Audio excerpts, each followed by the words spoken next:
जय श्री कृष्ण दोस्तों। आज हम आपके लिए कार्तिक मास के महात्म्य का 8वां अध्याय लेकर प्रस्तुत हैं। नारद जी बोले, अब मैं कार्तिक व्रत के उद्यापन का वर्णन करता हूँ, जो सब पापों का नाश करने वाला है।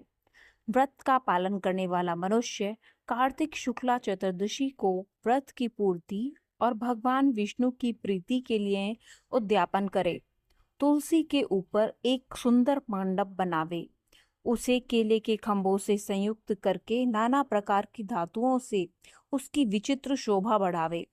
मंडप के चारों ओर दीपकों की श्रेणी सुंदर ढंग से सजा कर रखे। उस मंडप में सुंदर बंधनवारों से सुशोभित 4 दरवाजे बनवाए और उन्हें फूलों से तथा चंवर से सुसज्जित करे। द्वारों पर पृथक पृथक मिट्टी के द्वारपाल बनाकर उनकी पूजा करे। उनके नाम इस प्रकार हैं: जय, विजय, चंड, प्रचंड, नंद, सुनंद, कुमुद और कुमुदाक्ष। इन्हें चारों दरवाजों पर 2-2 के क्रम से स्थापित कर भक्ति पूर्वक पूजन करे। तुलसी की जड़ के समीप 4 रंगों से सुशोभित सर्वतोभद्र मंडल बनावे और उसके ऊपर पूर्ण पत्र तथा पंचरत्न से संयुक्त कलश की स्थापना करे। कलश के ऊपर शंख, चक्र, गदाधारी भगवान विष्णु का पूजन करे। भक्ति पूर्वक उस तिथि में उपवास करे तथा रात्रि में गीत, वाद्य, कीर्तन आदि मंगलमय आयोजनों के साथ जागरण करे। जो भगवान विष्णु के लिए जागरण करते समय भक्ति पूर्वक भगवत संबंधी पदों का गान करते हैं, वे सैकड़ों जन्मों की पाप राशि से मुक्त हो जाते हैं।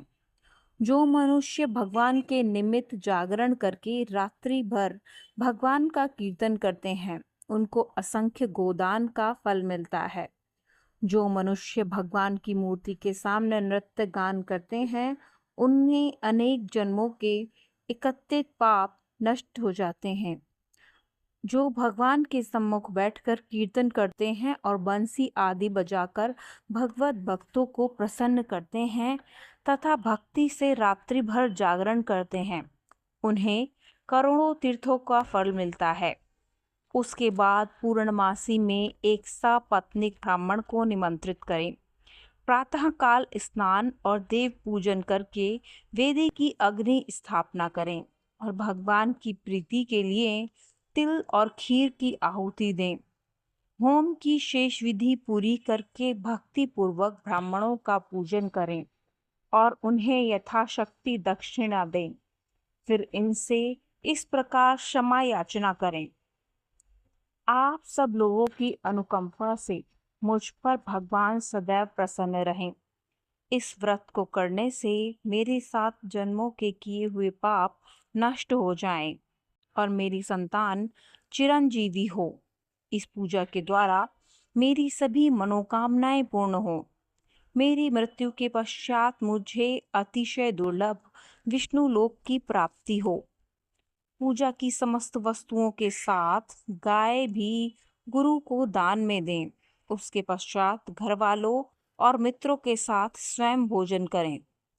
भगवान द्वादशी तिथि को शयन से उठें, त्रयोदशी को देवताओं से मिलें और चतुर्दशी को सबने उनका दर्शन एवं पूजन किया।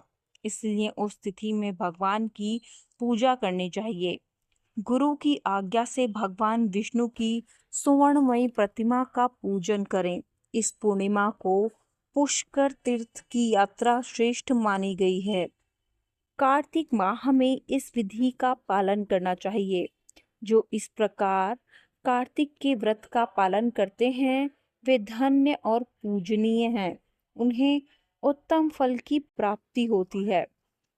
जो भगवान विष्णु की भक्ति में तत्पर हो कार्तिक में व्रत का पालन करते हैं, उनके शरीर में स्थित सभी पाप तत्काल नष्ट हो जाते हैं।